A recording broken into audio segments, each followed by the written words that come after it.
साल 1914। एक छोटा सा आइलैंड जहां ना कोई शहर है ना इंसानों की भीड़, सिर्फ एक लाइट हाउस है और एक रहस्य जो समंदर की गहराइयों में छिपा है। फिल्म शुरू होती है एक शिप को दिखाते हुए जो साउथ अटलांटिक ओशन के रास्ते अपनी मंजिल की तरफ बढ़ रहा है। उस शिप पर एक वेदर ऑफिसर था, डेविड। वो लोग एक ऐसे आइलैंड की तरफ जा रहे थे जो अटलांटिक ओशन के सबसे गहरे हिस्सों में छिपा हुआ था। सरकार ने डेविड को वहां भेजा था ताकि वो उस आइलैंड के बदलते मौसम का ऑब्जर्वेशन कर सके। डेविड को लगभग 1 साल तक वहां रुकना था, डेटा कलेक्ट करने के लिए, मौसम के अजीब बदलावों को समझने के लिए और फिर वापस लौट आना था। कैप्टन अपने शिप पर डेविड को उस आइलैंड तक ले जा रहे थे, साथ में 1 साल का खाना और जरूरत का सारा सामान भी था। लंबे सफर के बाद आखिरकार वो आइलैंड तक पहुंच गए। वो लोग बोट की मदद से आइलैंड पर उतरे, साथ ही अपना जरूरी सामान भी ले आए। आइलैंड पर एक लाइट हाउस था और एक छोटा सा घर जहां डेविड को रहना था, क्योंकि इससे पहले भी एक वेदर ऑफिसर यहाँ रहता था, लेकिन अब उसकी ड्यूटी का वक्त खत्म हो चुका था। आज से डेविड इस आइलैंड का नया वेदर ऑफिसर बन गया था और पुराना ऑफिसर रॉबर्ट अब कैप्टन एक्सेल के शिप में घर लौटने वाला था। लेकिन उस घर में जाकर वो लोग हैरान रह गए। किसी भी इंसान का नामो निशान नहीं था। रूम के अंदर फर्नीचर बिखरे हुए थे, सब कुछ उल्टा पुल्टा था। शायद लाइट हाउस में कोई हो सकता है। कैप्टन और डेविड बिना वक्त गंवाए लाइट हाउस की तरफ बढ़ते हैं और वहाँ एक अजीब नजारा देखते हैं। पूरा लाइट हाउस तेज और नुकीले लकड़ों से घिरा हुआ था, जैसे किसी ने जानबूझकर उसे बंद कर दिया हो ताकि कोई भी अंदर ना जा सके। कैप्टन और डेविड ने लाइट हाउस का गेट कई बार नॉक किया, लेकिन कोई रिस्पॉन्स नहीं मिला। आखिर में उन्होंने गेट को जोर से धक्का दिया और अंदर घुस गए। लाइट हाउस के बिल्कुल ऊपर उन्हें एक आदमी मिला जिसका नाम ग्रूनर था। वो लेटा हुआ था। जब उन्होंने ग्रूनर से पुराने वेदर ऑफिसर के बारे में पूछा तो उसने काफी बेपरवाही से जवाब दिया, वो मर गया है, कोई भयानक बीमारी थी उसे। कैप्टन ने जब उससे डेड बॉडी के बारे में पूछा तो उसका जवाब और भी ज्यादा अजीब था, शायद किसी ने मार दिया होगा। ग्रूनर की बातें सुनकर डेविड और कैप्टन दोनों चौंक गए। उन्हें लगा शायद ग्रूनर की मेंटल कंडीशन ठीक नहीं है, लेकिन जब तक पुराने ऑफिसर का पता नहीं मिलता वो लोग कुछ कर भी नहीं सकते। कैप्टन ने डेविड से कहा, अगर तुम अब भी चाहो तो हमारे साथ वापस चल सकते हो। लेकिन डेविड जानता था अगर वो सरकार को इस आइलैंड का एक्यूरेट वेदर रिपोर्ट दे पाया तो उसे काफी पैसे मिल सकते हैं और पैसे की उसे वैसे भी जरूरत थी। इसीलिए उसने तय किया कि वो यहीं रुकेगा। कैप्टन ने उसे एक गन दी प्रोटेक्शन के लिए। शायद ये जगह उतनी सेफ नहीं है जितनी दिखती है। कैप्टन के जाने के बाद डेविड ने घर को थोड़ा सेटल किया, रहने लायक बनाया। रूम के एक ड्रॉर में उसे एक डायरी मिली पुराने ऑफिसर की। उस ऑफिसर ने 1913 में इस आइलैंड पर कदम रखा था। डायरी में आइलैंड के बारे में बहुत कुछ लिखा था, लेकिन सब कुछ साफ नहीं था। कुछ बातें अधूरी थी। डेविड हर लाइन को ध्यान से पढ़ता गया। डायरी में कुछ अजीब तरह के जानवरों के स्केचेस भी बने थे। डेविड को समझ नहीं आया उसने ऐसी तस्वीरें क्यों बनाई थी। शायद वो अकेला था और टाइम पास के लिए ऐसा किया होगा। डायरी के एक पेज पर उसकी वाइफ की फोटो भी लगी थी। डेविड वो डायरी पढ़ते पढ़ते थक गया और धीरे धीरे उसकी आंख लग गई। अगली सुबह डेविड ने अपना काम शुरू कर दिया, लेकिन समुंदर के पास पहुंचते ही उसके कदम रुक गए। चट्टानों के बीच कुछ पत्थर अजीब तरीके से सजाए गए थे और उनके बीच कुछ सी शेल्स भी रखे थे, अजीब पैटर्न में। डेविड ने सोचा शायद ये सब ग्रूनर ने किया हो। ये सोचकर वो दोबारा अपने काम में लग गया। मौसम का डेटा कलेक्ट करना, वही काम जिसके लिए वो यहाँ आया था। काम के दौरान जब उसने बाइनोक्यूलर से लाइट हाउस की तरफ देखा तो उसे ग्रूनर के साथ एक और इंसान दिखा, लेकिन फिर उसने सोचा शायद उसका वहम हो। रात हो चुकी थी और डेविड अपने काम में बिजी था। तभी दरवाजे पर नॉक हुआ। उसने सोचा शायद ये ग्रूनर है। डेविड ने उसका नाम पुकारा, लेकिन कोई जवाब नहीं मिला। हाथ में लैंप लेकर जैसे ही डेविड आगे बढ़ा उसके कानों में कुछ अजीब सी आवाजें गूंजने लगी और फिर उसने देखा गेट के नीचे से किसी अजीबोगरीब प्राणी का हाथ अंदर आने की कोशिश कर रहा था। वो हाथ इंसानी नहीं था। डेविड का दिल दहशत से भर गया। वो तुरंत बेसमेंट की तरफ भागा और वहाँ जाकर छुप गया। कुछ ही देर में वो रहस्यमयी क्रीचर घर के अंदर घुस चुकी थी। वो छुप छुप के डेविड को ढूंढ रही थी। बेसमेंट की एक छोटी सी क्रैक से उस क्रीचर की भयानक आंखें डेविड को घूरने लगी। डेविड ने एक छुरी उठाई और जैसे ही वो आंखें उस क्रैक के सामने आईं, उसने पूरी ताकत से छुरी घुसा दी। वो क्रीचर चीख के भाग गई, लेकिन वो कभी भी वापस आ सकती थी।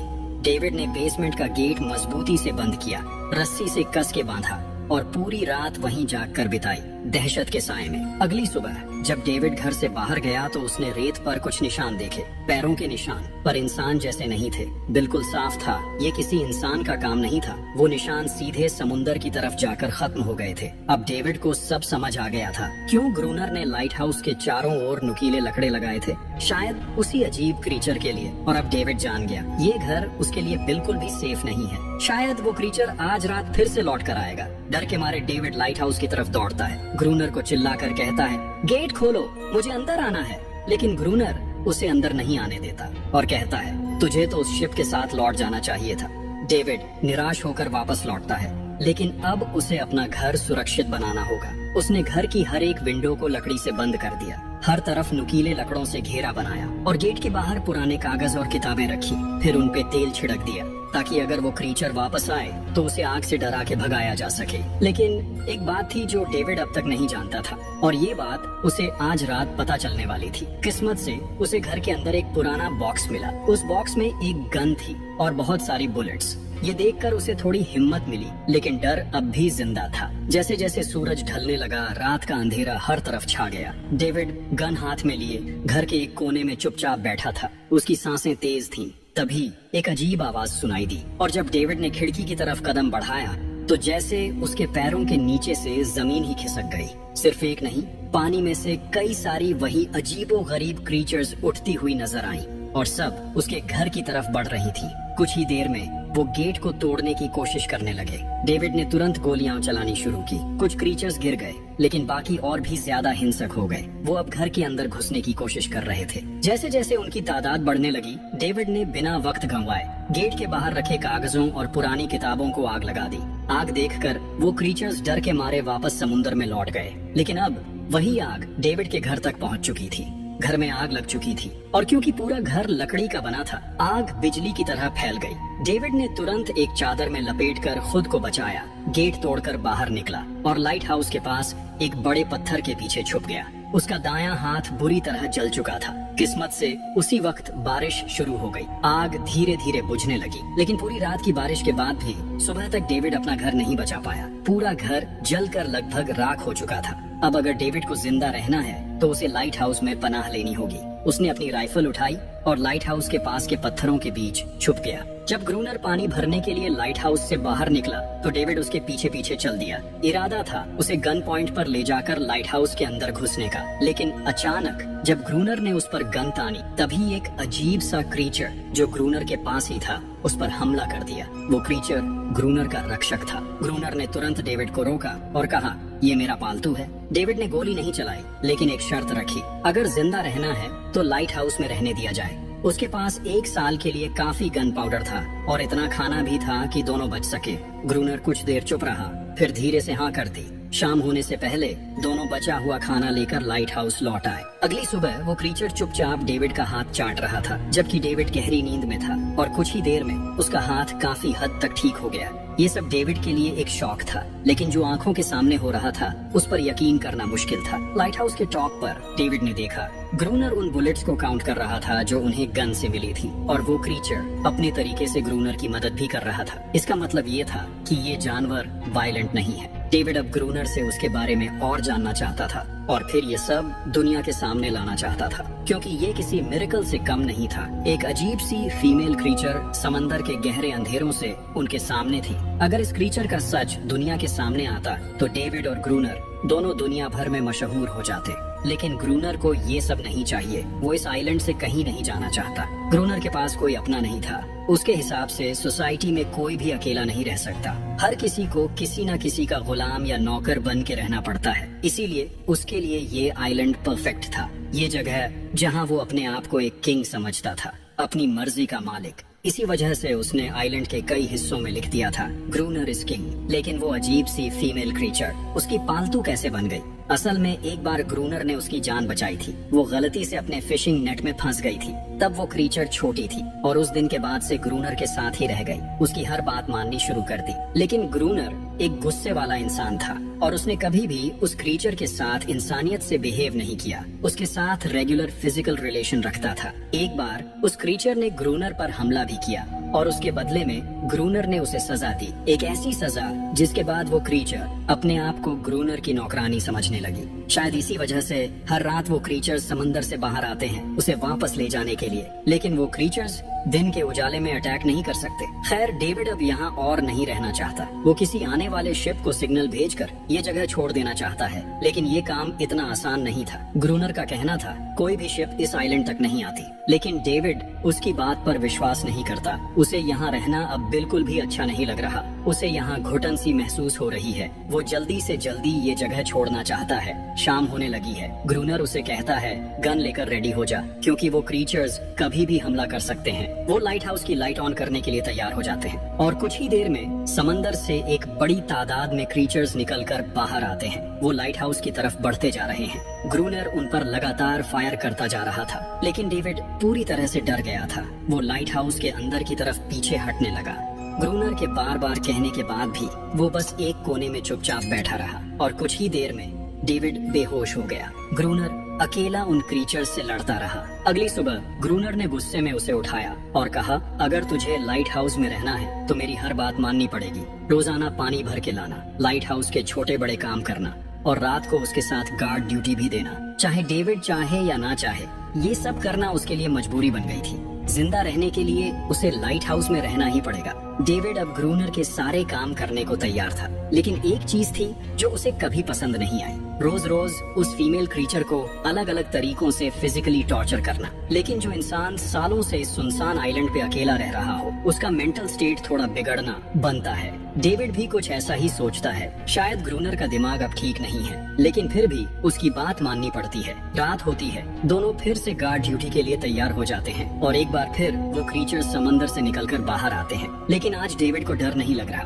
उसने फायर किया, पर आज ग्रूनर कुछ भी नहीं करता। वो डेविड को बाहर छोड़कर लाइट हाउस का गेट बंद कर देता है और खुद चुपचाप अंदर बैठ जाता है, ताकि डेविड खुद सीख सके कि इन क्रीचर्स से कैसे लड़ा जाता है, वरना वो लड़ते लड़ते मर जाएगा। डेविड चीख कर मदद मांगता है, लेकिन ग्रूनर उसकी मदद नहीं करता। इसी तरह लड़ते लड़ते वो रात कट जाती है और सुबह हो जाती है। सुबह ग्रूनर ने देखा डेविड लाइट हाउस के गेट के बाहर खून में लथपथ बैठा था। अब उसने सीख लिया था इन क्रीचर्स से कैसे लड़ना है। उसके अंदर का डर जा चुका था। इसी तरह वक्त गुजरता गया, रातों को उन क्रीचर्स से लड़ते हुए और दिन भर ग्रूनर के लाइट हाउस के काम संभालते हुए। ये आइलैंड अब उसके लिए एक बंद घर जैसा हो गया था। वो हर वक्त ये सोचता रहता कि कब ये जगह छोड़े, कब आजाद हो। समय के साथ साथ डेविड का उस फीमेल क्रीचर के साथ एक अजीब सी दोस्ती बन गई थी। डेविड को उसके लिए अब बुरा लगने लगा था। अब उसे समझ आया था कि अपने लोगों को छोड़कर अकेला रहना कितना मुश्किल होता है। शायद वो क्रीचर भी कुछ ऐसा ही महसूस करती थी।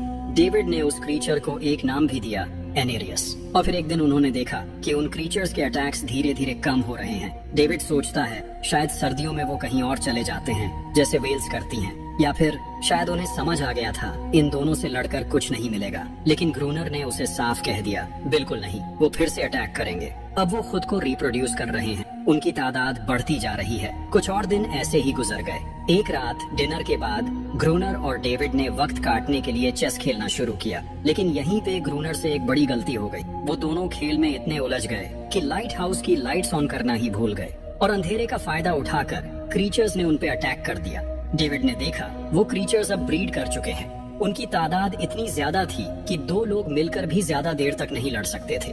गन्स के बुलेट्स भी ऑलमोस्ट खत्म हो चुके थे। किसी तरह बचते बचाते वो लाइट हाउस के टॉप तक पहुंच गए, लेकिन इस बीच ग्रूनर के पैर में गहरी चोट लग गई। वो क्रीचर्स लाइट हाउस में घुसने की कोशिश कर रहे हैं और डेविड और ग्रूनर को कहीं से भी बचने का रास्ता नजर नहीं आ रहा। उन्होंने हार मान ली, लेकिन खुशकिस्मती से सुबह हो गई थी। जैसे ही सूरज धीरे धीरे उभरता है, वो क्रीचर्स लाइट हाउस छोड़ के समुद्र में वापस चले जाते हैं। अनारियस ग्रूनर के जख्म को ठीक करने की कोशिश करती है, लेकिन अब तक डेविड को समझ आ चुका था कि वो इन क्रीचर्स के साथ ये लड़ाई जीत नहीं सकते। बुलेट्स भी अब खत्म होने के करीब हैं। उनके पास खाना भी इतना नहीं है कि ये ज्यादा देर तक चल सके। अगले दिन खुशकिस्मती से जब डेविड लाइट हाउस के बाहर इधर उधर घूम रहा था, उसने समुद्र में एक जहाज देखा। वो जल्दी से अंदर से फ्लेयर गन लाया और जहाज को सिग्नल देने गया, लेकिन ग्रूनर ने उसे रोक दिया क्योंकि वो नहीं चाहता कि डेविड यहाँ से जाए। उसी वक्त अनारियस ने ग्रूनर पे हमला कर दिया। वो डेविड को ग्रूनर से बचाना चाहती थी। ग्रूनर किसी को भी ये आइलैंड छोड़ने नहीं देना चाहता।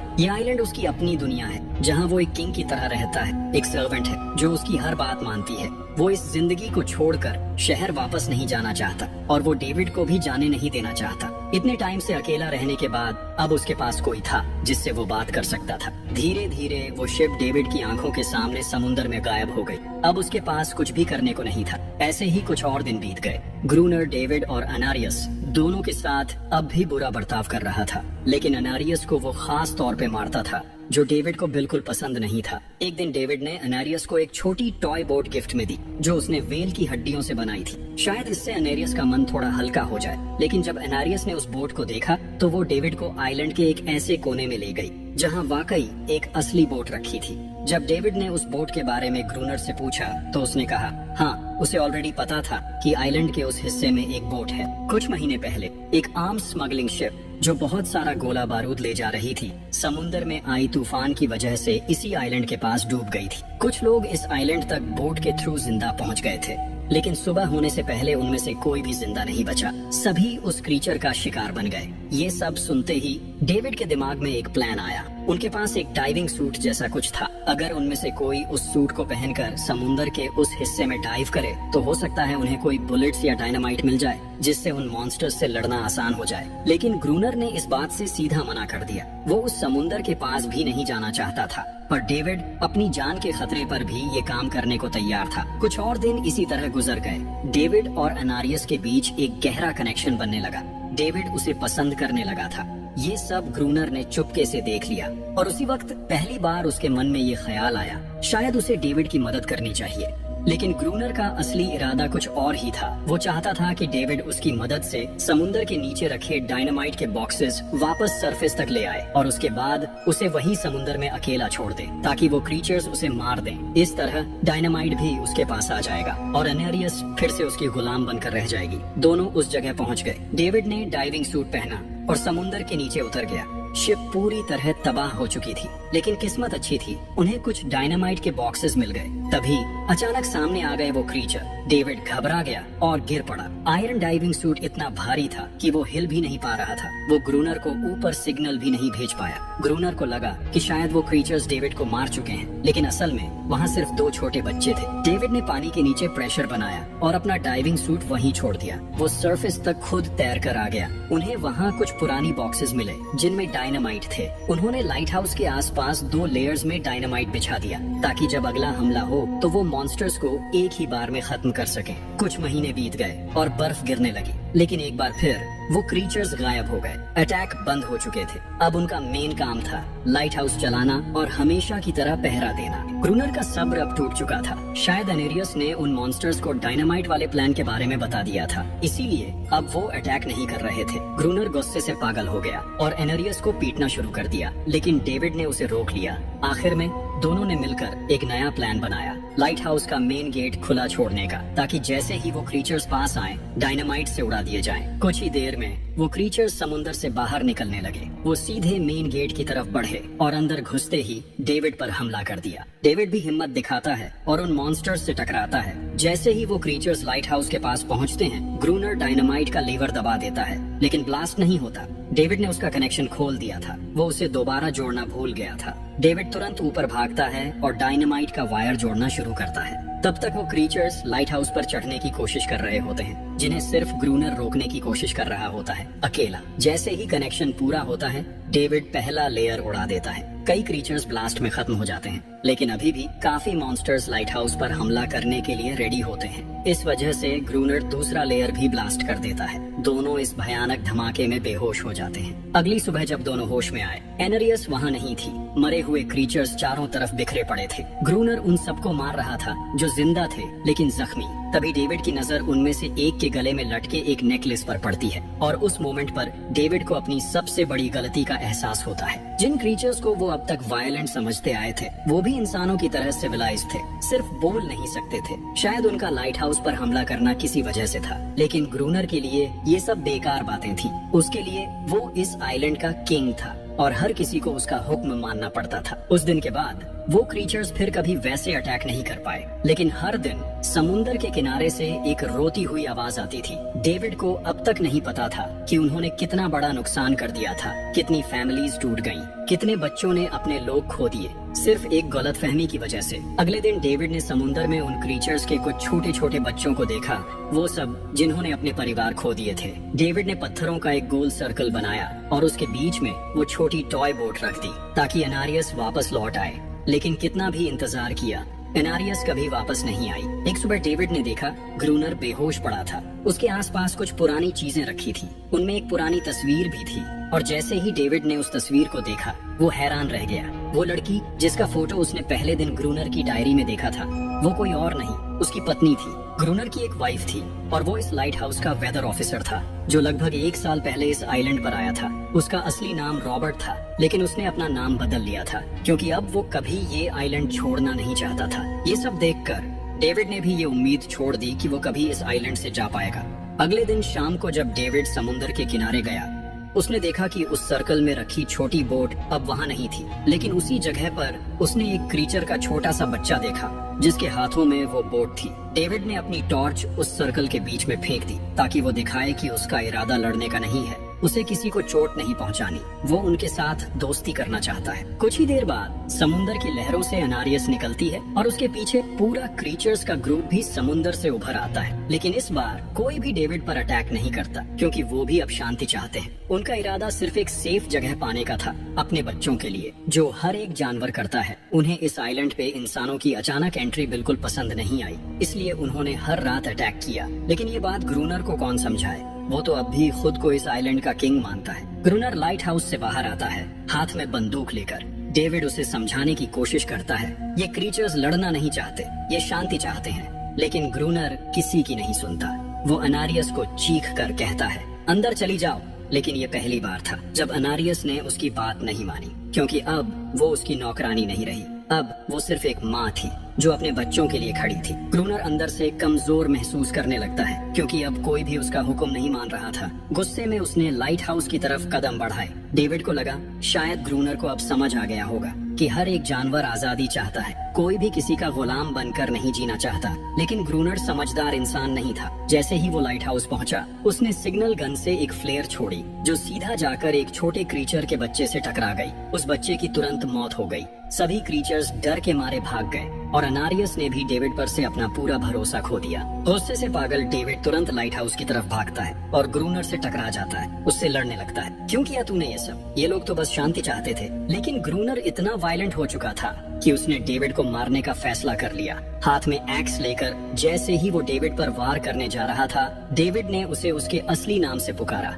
रॉबर्ट। ये सुनकर ग्रूनर एकदम रुक गया। असल में रॉबर्ट ऐसा इंसान कभी था ही नहीं। इस आइलैंड पर आने के बाद उसकी मेंटल स्टेट लगभग टूट चुकी थी। अकेलापन, अपनी वाइफ की मौत और गहरा डिप्रेशन, इन सब ने उसे ऐसा बना दिया था। वो असल में कोई किलर नहीं था, वो एक अच्छा इंसान था। वो क्रीचर्स कभी लड़ना नहीं चाहते थे, वो बस शांति चाहते थे। ग्रूनर ने उन्हें सिर्फ इसलिए मारा ताकि वो खुद को पावरफुल दिखा सके। और अब ग्रूनर को अपनी गलती का एहसास हो चुका था, इसलिए उसने खुद को उन क्रीचर्स के सामने सरेंडर कर दिया और कुछ ही पलों में उन्होंने उसे मार दिया।